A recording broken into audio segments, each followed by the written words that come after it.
নমস্কার বন্ধুরা, আমি আজকে আপনাদেরকে যে অন্নপূর্ণা ভান্ডারের যে 12 পাতা ফর্মটা 13 পাতা ফর্মটা আছে সেটা সম্পূর্ণ আমি ফিল আপ করে দেখাবো। আমি নিজে কিন্তু এখানে ফিল আপ করে ফেলেছি। কিভাবে আপনারা স্টেপ বাই স্টেপ এটা ফিল আপ করবেন আমি কিন্তু পুরো দেখিয়ে দেবো। আপনারা কিন্তু এখানে অতি অবশ্যই দেখতে পাচ্ছেন আমি কিন্তু পুরোটা ফিল আপ করে ফেলেছি। এখানে কিন্তু আমি পুরোটা ফিল আপ করে ফেলেছি, আপনারা একটু কাছ থেকে দেখুন। আমি কিন্তু এখানে একে একে সবগুলোই কিন্তু এখানে ফিল আপ করে দিয়েছি। ঠিক আছে, তো কিভাবে আপনারা এটা পুরো ফর্মটা ফিল আপ করবেন আমি কিন্তু এই 13 পাতা ফর্মটায় পুরোটা ফিল আপ করে আপনাদেরকে দেখাবো। তো পুরো সম্পূর্ণ ভিডিওটা দেখুন, স্কিপ করবেন না, কারণ স্কিপ করলে কিন্তু একটা তথ্যও কিন্তু মিস হয়ে যেতে পারে। আমি সম্পূর্ণ তথ্য আপনাদেরকে দেখাবো, একে একে কীভাবে কোন জায়গায় টিক দিতে হবে আর কীভাবে আপনারা এই পুরো ফর্মটা ফিল আপ করবেন, কী কী নথি লাগবে। এটা কিন্তু দেখতে এত বড় ফর্ম, খুব শর্ট ভিডিওতে আমি আপনাদেরকে দেখাবো কীভাবে আমি ফর্মটা পুরোটা ফিল আপ করছি। আপনারা দেখতেই পাচ্ছেন আমি কিন্তু পুরো ফর্মটা এখানে ফিল আপ করে ফেলেছি। একটু ক্লোজলি দেখুন, আমি পুরো ফর্মটা কিন্তু কি অ্যাকাউন্ট সব কিছু দিয়ে ফেলেছি। তো পুরো ভিডিওটা দেখতে থাকুন। আমি কিন্তু বলে দিচ্ছি, আর এরকম ফর্ম ফিল আপ বা বিভিন্ন সরকারি তথ্য আপডেট কিন্তু আমি সবার প্রথমে আমার চ্যানেলে নিয়ে আসি। এত ডিটেলে কেউ বোঝাবে না, তো চ্যানেলটাকে অতি অবশ্যই সাবস্ক্রাইব করে রাখবেন। দেখুন আমি কিন্তু পুরো ফর্মটা কীভাবে ফিল আপ করবেন দেখিয়ে দিচ্ছি। একে একে দেখুন, স্ক্রিনে আমার চলুন। তো বন্ধুরা, একে একে আমি তোমাদেরকে পুরো বলতে থাকছি কিভাবে তোমরা পাতা 1 থেকে পাতা 12-13 পর্যন্ত 13 পাতার এই ফর্মটা কীভাবে ফিল আপ করবে। দেখো, প্রথমেই কিন্তু তোমাদেরকে এখানে দেখানো হচ্ছে যে পরিবারের প্রধানের নাম। সেখানে তো পরিবারের প্রধান তোমার বাবা কিংবা মা যেই হবে সেই পরিবারের প্রধানের নাম কিন্তু দেবে। এমন নয় যে তোমার মা এই ফর্মটা ফিল আপ করছে বলে তোমার মাই কিন্তু পরিবারের প্রধান, সেটা কিন্তু নয়। যেটা অরিজিনালি পরিবারের প্রধান সেই অনুযায়ী কিন্তু পুরো ফর্মটা এখানে ফিল আপ হবে। 13 পাতার ফর্মটা কিন্তু ফিল আপ হবে। আমি কিন্তু একটা এক্সাম্পলের জন্য পুরো এটা আমি কিন্তু তৈরি করেছি। দেখো, পরিবারের প্রধানের আমার যেমন নাম হচ্ছে আমার বাবা, আমি কিন্তু হাতে লেখাটা একটু খারাপ হতে পারে। দেখো, বলরাম গোস্বামী, আমি কিন্তু আমার বাবার নামটা এখানে তোমাদেরকে দেখানোর জন্য আমি কিন্তু এখানে একটা এক্সাম্পল অনুযায়ী আমি কিন্তু এখানে যার ফর্মটা ফিল আপ করছি আমি কিন্তু দিয়ে দিচ্ছি যে বলরাম গোস্বামী। এখানে কিন্তু নামটা আমি কিন্তু দিয়ে দিচ্ছি। আধার কার্ড অনুযায়ী যে নামটি হবে, আধার কার্ডে যে নামটি আছে সেই অনুযায়ী কিন্তু তোমরা নামটি দিয়ে দেবে। এরপর জন্ম তারিখ, তোমার বাবা বা যে পরিবারের প্রধান আছে তার আধার কার্ড অনুযায়ী যে জন্ম তারিখটা প্রথমে দেখো লেখা আছে দিন মাস বছর, প্রথমে তুমি দিনটা দেবে, তারপরে মাসটা, তারপরে তোমাদের কিন্তু জন্ম সালটা দিয়ে দিতে হবে। যে পরিবারের প্রধান যার ফর্মটি তুমি ফিল আপ করছো তার লিঙ্গ কী, এখানে পুরুষ মহিলা তোমরা কিন্তু যেটা হবে দিয়ে দেবে। এবারে পরিবারের প্রধান যে আছে তার আধার নাম্বার, এখানে দেখো HOA মানে তুমি কিন্তু বুঝতেই পারছো তোমার পরিবারের যে হেড আছে সেটা কিন্তু তোমার আধার নাম্বারটা, হেড অফ দ্য যে ফ্যামিলি তার আধার নাম্বার তোমার দিয়ে দিতে হবে। আমি কিন্তু এখানে আধার নাম্বারটা বসিয়ে দিয়েছি। আমি খুব শর্টে তোমাদের বলবো, ভিডিওটা বেশি লম্বা করবো না, একে একে দেখে যাও। আর এরকম কিন্তু আরও বিভিন্ন রকমের ফর্ম ফিল আপের জন্য বা বিভিন্ন রকমের যে আপডেট সরকার থেকে পাচ্ছে তারা কিন্তু এরকম আপডেট সবার প্রথমে পুরো ফর্ম ফিল আপ করে কিন্তু আমি দেখাবো তোমাদের। তার জন্য আমার চ্যানেলটা অতি অবশ্যই সাবস্ক্রাইব করে রাখবে। এরপর দেখো বন্ধুরা, ডিজিটাল রেশন কার্ডের যে তোমাদের যে ডিজিটাল যদি রেশন কার্ড থাকে সেটা কিন্তু তোমাদেরকে এখানে তার আইডি নাম্বারটা লিখতে হবে। আমাদের যেমন PHH বা যার যেমন হবে তোমরা কিন্তু এখানে তার সংখ্যাটা তোমাদের রেশন কার্ডে লেখা থাকবে, সেই সংখ্যাটা কিন্তু তোমাদেরকে এখানে লিখে দিতে হবে। এবারে তোমার পরিবারে টোটাল সদস্য সংখ্যা কত, এখানে কিন্তু বাচ্চা ছেলেও যদি থাকে সেটার কিন্তু তোমাদের এখানে নাম লিখতে হবে। তার আধার কার্ড যদি নাও থাকে সেটাও কিন্তু তোমাদের পরিবারের সদস্য সংখ্যা কজন লিখতে হবে, কারণ পরবর্তী পাতাতে ওর নথিটা কত মাস যদি বয়স হয়, আধার কার্ড যদি নাও হয়ে থাকে তার টিকাকরণের অবস্থা পর্যন্ত কিন্তু তোমাদেরকে লিখতে হতে পারে। তার জন্য সম্পূর্ণ কতজন টোটাল মেম্বার আছে তোমরা একসঙ্গে যজন থাকো, যদি আলাদা যারা থাকে অনেকে হয় না যে 4 ভাই 5 ভাই আলাদা আলাদা আছে তাদের নাম লেখার দরকার নেই, তোমরা একসঙ্গে যজন থাকো সেই পরিবারের নাম কিন্তু সদস্য সংখ্যা কিন্তু তোমাদেরকে এখানে দিতে হবে। এবারে ঠিকানা, তোমাদের যে পরিবারের আধার কার্ড অনুযায়ী পেছনের যে আধার কার্ডের পেছনে যে ঠিকানা থাকে সেখানে কিন্তু এই ঠিকানাটি তোমাদের কিন্তু একে একে গ্রাম, পোস্ট অফিস, জেলা এইভাবে কিন্তু স্থায়ী ঠিকানার নাম লিখে দিতে হবে। এখানে কিন্তু শুধু সংখ্যাই লিখবে বন্ধুরা, তোমাদের কজন পরিবারের সদস্য সংখ্যা আছে। এরপরে 8 নাম্বার দিচ্ছে যোগাযোগ নম্বর। তোমার যে পরিবারের প্রধান আছে তার যে আধার কার্ডের সাথে যে মোবাইল নাম্বার লিঙ্ক আছে সেই মোবাইল নাম্বার তোমাদের এখানে লিখে দিতে হবে। ভালোভাবে প্রত্যেকটা স্টেপ বুঝে নাও। এরপরে নাম জন্ম, তারিখ, লিঙ্গ, পরিবারের প্রধানের সঙ্গে সম্পর্ক সব কিছু একে একে এখানে কিন্তু সকল সদস্যের লিখতে হবে। যে প্রথমেই পরিবারের প্রধান, হেড অফ দ্য ফ্যামিলিতে তোমার যে আছে, মানে পরিবারের প্রধানের তো তুমি এখানে দিয়েই দিয়েছো। এবারে যার জন্য অ্যাপ্লাই করছো বা তার যে সদস্য, যে তোমার মানে পরিবারের পরে প্রথম যে সদস্য, মানে ধরো তোমার পরিবারের প্রধানের পরে যে সদস্য আছে, যেমন আমি লিখেছি এখানে পুতুল গোস্বামী, সেটা কিন্তু তোমাদেরকে এখানে দিয়ে দিতে। আমি নামটা এখানে বসিয়ে দিয়েছি, তার যে জন্ম তারিখ সেটাও বসিয়ে। এখানে কিন্তু তোমরা কনফিউজ হবে না, এখানে লিখেছে পরিবারের প্রধান। এবারে পরিবারের প্রধানের সঙ্গে যে অন্নপূর্ণা যোজনার জন্য আবেদন করা হচ্ছে, এটা কিন্তু তোমাদের এখানে লিখতে হবে। কারণ এখানে দেখো একটা টিক আছে, আমি এটা প্রথমে ভুল করে দিয়েছিলাম, তোমরা কিন্তু ভুল করবে না। পরিবারের প্রধানের সাথে তোমাদের যে সম্পর্কটা সেটা কিন্তু এখানে লিখতে হবে, ঠিক আছে। পরিবারের প্রধান তো এখানে আমি লিখে দিয়েছি। এবারে পরিবারের প্রধানের পরে তার নামটা এখানে লিখছি, মানে যদি পরিবারের প্রধানের পরের জন যে আছে তার নামটা 1 দেবে, তারপরে 2 দেবে, তারপর 3 দেবে। প্রতিটা একটা ঘরে এখানে ডান দিকটা তোমরা এখানে লেখাই আছে দেখো, অন্নপূর্ণা যোজনার জন্য আবেদন করা হচ্ছে কি। তাহলে পরিবারের যে 2 নম্বর সদস্য, তারই যদি তোমার পরিবারে, যেমন আমার বাবার পরে আমার মা আছে, তার জন্যই অন্নপূর্ণার ফান্ডারের যে ফর্মটা আমি ফিল আপ করছি, সেটার জন্য আমি এখানে হ্যাঁ দিয়েছি, যে হ্যাঁ উনি এই ফর্মটা ফিল আপ করছেন আর উনি আবেদনটা করছেন। এখানে কিন্তু হ্যাঁ টিকটা দেবে। যদি এখানে অন্য কেউ থাকে, যেমন যেটু একসাথে থাকো, তাহলে কিন্তু পরিবারের প্রধানের নামের জায়গায় যে সীমিত অন্নপূর্ণা ভাণ্ডার পাবেন না, তার জন্য কিন্তু এখানে না দেবে। তা আমি যেহেতু মায়ের নামটা এখানে দিচ্ছি, তাহলে এখানে হ্যাঁ।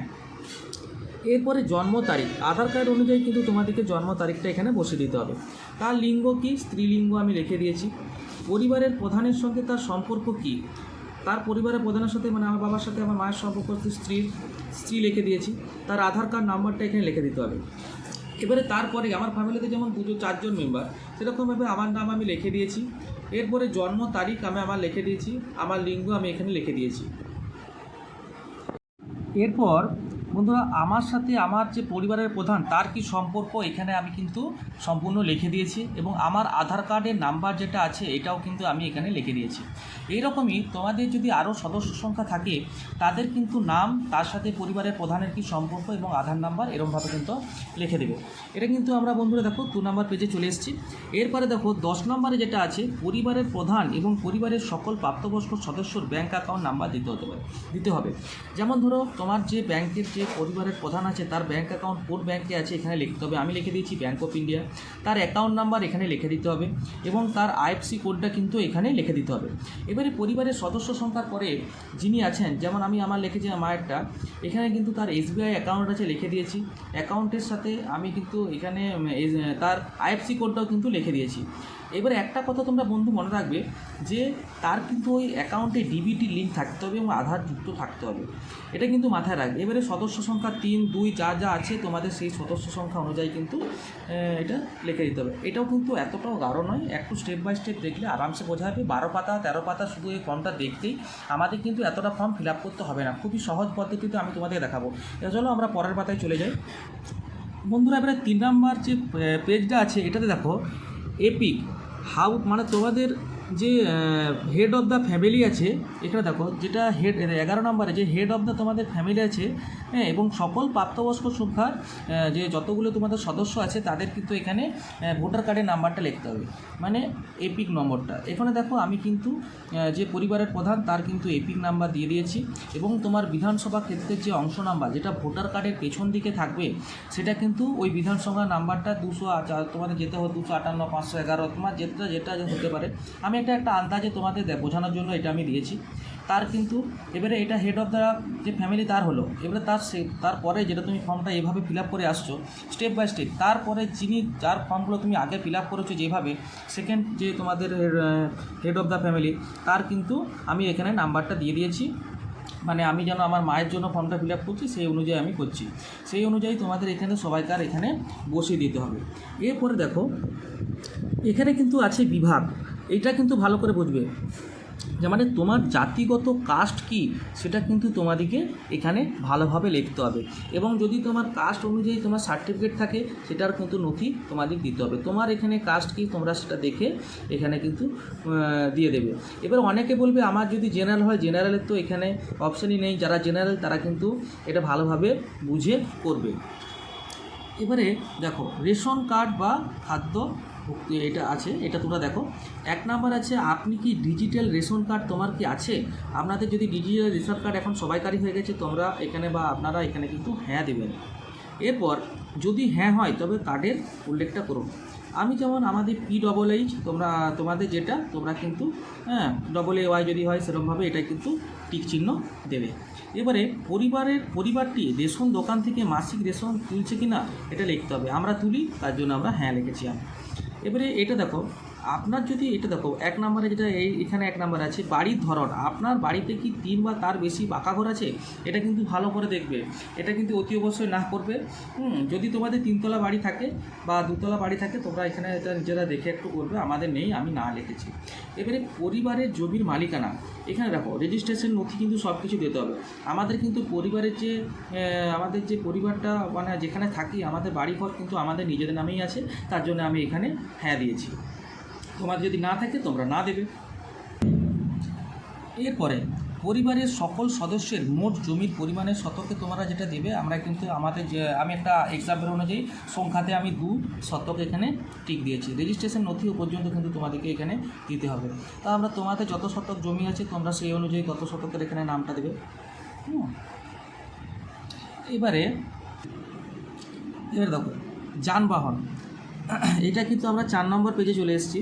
যানবাহন এখানে কি লেখা রয়েছে যে আপনার পরিবারের কোনো সদস্য কি অবাণিজ্যিক মোটর চালিত 4 চাকা গাড়ি আছে? আমাদের নেই, আমি না করেছি। যদি আপনাদের থাকে আপনারা হ্যাঁ করবেন এবং গাড়ির রেজিস্ট্রেশন নাম্বারটা দেবেন। এখানে কিন্তু কী গাড়ির মডেল সেটা পর্যন্ত আপনাদেরকে লিখতে হতে পারে। এবারে পরিবার ভিত্তিক সদস্যের স্বাস্থ্য বিমা, এবারে আমাদের যে টিএমসি সরকার ছিল অনেকেই কিন্তু এখানে স্বাস্থ্য বিমা একটা সরকারি পেয়ে থাকে, যাদের বেসরকারি আছে তারা বেসরকারি দেবে। আমাদের যেমন সরকারি একটা স্বাস্থ্য বিমা আমাদের ছিল, যেটা আমরা সবাই পাচ্ছিলাম টিএমসি সরকার থেকে, সেটা কিন্তু আমি সরকারে লিখে দিয়েছি। আমাদের কী পেতাম না স্বাস্থ্যসাথী, এখানে কত টাকা আমি লিখেছি 2 লাখ টাকা পর্যন্ত পাওয়া যেত। এটা কিন্তু দিতেই হবে, সবাই জানে, নাহলে আধার কার্ড নাম্বার দিলে কিন্তু ধরা পড়ে যাবে। এখানে কিন্তু পরিবারের যাদের নাম স্বাস্থ্য বিমাতে ছিল সেটা কিন্তু আমি পরিবারের পুরো দিয়ে দিয়েছি। এটা কিন্তু কিছুই নেই ফর্মটাতে, ঠিক আছে? এটা কিন্তু দেখে দিলেই হবে। এবারে দেখাচ্ছে কোনো সদস্য কি আয়কর পেশাগত প্রদান করেন, ট্যাক্স প্রদান করেন? আমি কিন্তু পেশাগত ট্যাক্স কিন্তু আমরা দিই না, বা আমি দিই না। আপনারা যদি দিয়ে থাকেন আপনারা হ্যাঁ করবেন, আমি কিন্তু দিই না বা আমাদের পরিবারে কেউ দেয় না, আমি না করেছি। এবারে পরিবারের সদস্যর প্যান কার্ড যদি থাকে, পরিবারের সদস্যের যেমন হেড অফ দ্য ফ্যামিলির প্যান কার্ড, আমি বাবার নাম, বাবার প্যান কার্ড নাম্বার দিয়েছি। এবারে প্রতিটা আমি ডট দিয়েছি কারণ ভিডিওটা লম্বা হয়ে যাবে বলে। এটা আপনারা দেখে একটু দিয়ে দেবেন পরিবারের প্রত্যেকটা সদস্যের প্যান কার্ড নাম্বারগুলি, নামগুলি। এবারে বন্ধুরা যেটা হচ্ছে কর্মসংস্থানের ধরন, পরিবারের প্রধানের কি কাজ করে? সরকারি ক্ষেত্রে, বেসরকারি ক্ষেত্রে না সাংগঠনিক ক্ষেত্রে? আমি কিন্তু লিখেছি অসংগঠিত ক্ষেত্র, যেমন কারিগর, শিল্পী, কৃষক। আমার বাবা কৃষক, তাই আমি এখানে একটা টিকমার্ক দিয়ে রেখেছি। তো আপনার বাবা যেরকমভাবে কাজ করে সেটা কিন্তু এখানে দিতে হবে। এরপর এখানে আমি আমার মায়েরটা এটা আমি হাউস ওয়াইফ লিখে রেখেছি। এটা কিন্তু আপনাদেরকে লিখতে হবে না, আমি আমার আপনাদেরকে বোঝানোর জন্য আমি এটা দিয়ে রেখেছি। এবারে আপনি পরিবারের সদস্য সংখ্যা, যেমন আমার মা, এর পরে হেড অফ দ্য ফ্যামিলি। আমি এখানে আমার মা তো পারিবারিক বেকার, অ্যাকচুয়ালি আমি বেকার দিয়েছি। এরকমভাবে কিন্তু আপনাদেরকে দিতে হবে।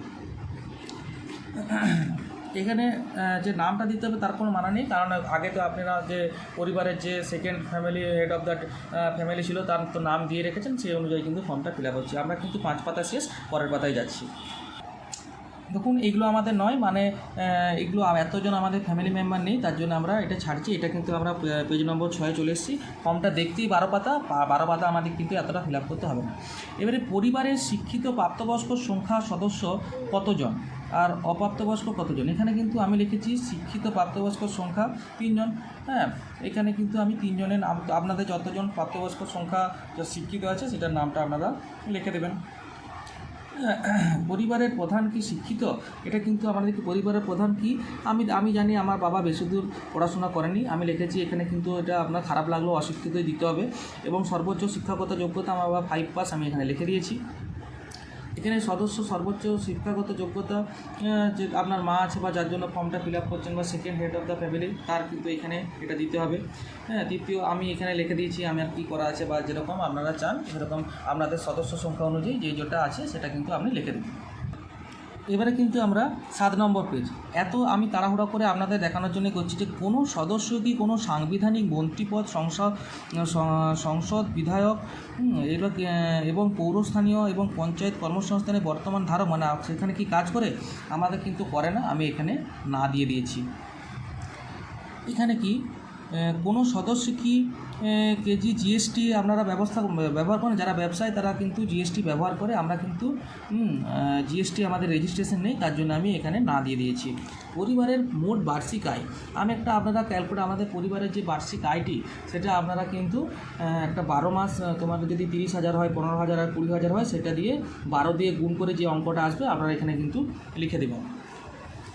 এখানে সিএ আবেদনের অবস্থা, আপনারা যদি সিএ আবেদন করে থাকেন সেটা কিন্তু এখানে লিখতে হবে।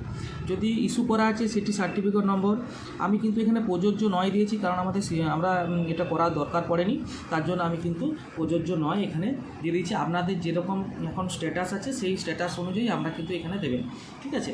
এটা কিন্তু 7 নম্বর পেজ শেষ। আমরা এখানে স্থায়ী বাসিন্দা, তার জন্য আমাদের এখানে এটা সিএ করতে হয়নি। তো এবারে কিন্তু দেখুন পরবর্তী, এটা কিন্তু 8 নম্বর পেজ। আমি খুব শর্ট করে বলার চেষ্টা করছি। এখানে লেখা হচ্ছে যে অন্যান্য কিষাণ ক্রেডিট 2 নম্বরে অন্যান্য কিষাণ ক্রেডিট কার্ড বা মৎস্যজীবী যে কার্ড হয় বা শিল্পী ক্রেডিট কার্ড হয়, আপনাদের যদি থেকে থাকে আপনারা কিন্তু এখানে দেবেন। আমাদের কিন্তু এসব কার্ড কিছু নেই, তার জন্য আমি এটা ডট ডট দিয়ে ছেড়ে দিয়েছি, ঠিক আছে। 3 নম্বরে দেখা রয়েছে যদি এসআইআরে 2026-এ আপনার নাম বাদ পড়ে থাকে তাহলে কিন্তু এখানে আপনাদেরকে বাদের নামটা দিতে হবে। আমাদের নাম বাদ পড়েনি, তাই আমি এখানে না দিয়ে দিয়েছি পরিবারের প্রধানের নাম, এবং 2 নম্বর যে আমার মা আছে তার না, আমার না, এবার যার যার না আছে তার আমি কিন্তু, আপনাদের যদি বাদ পড়ে থাকে সেটা কিন্তু না দেবেন। আর যদি বাদ যদি পড়ে থাকে তাহলে কিন্তু হ্যাঁ দেবেন, আর যদি এবং নিচের মামলার নাম্বারটি দেবেন, এবং যদি আপনাদের না বাদ পড়ে থাকে সেখানে না দেবেন।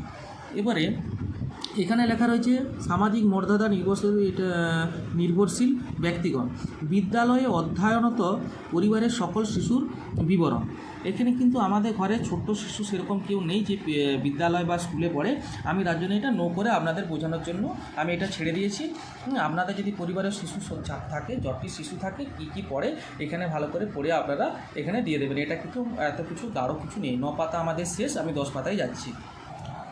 বন্ধুরা একটু ঠিক করে গেলে এই ফর্মটার কিছুই ফিল আপ করার নেই। দেখুন আমি ভালো করে বলি, এটা 10 পাতা আমরা পৌঁছে গেলাম।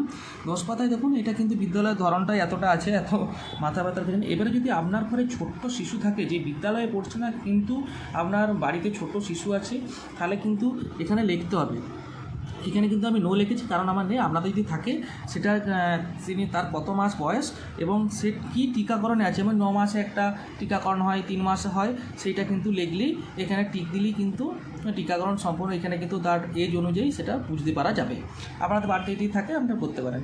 এবারে আপনি কি কোনো সরকারি প্রকল্পের সুবিধা ডিবিটির মাধ্যমে পাচ্ছেন? হ্যাঁ আমরা পাচ্ছি, তার জন্য হ্যাঁ লিখেছি। কী পাচ্ছি না? পিএম কিষাণ পাচ্ছে।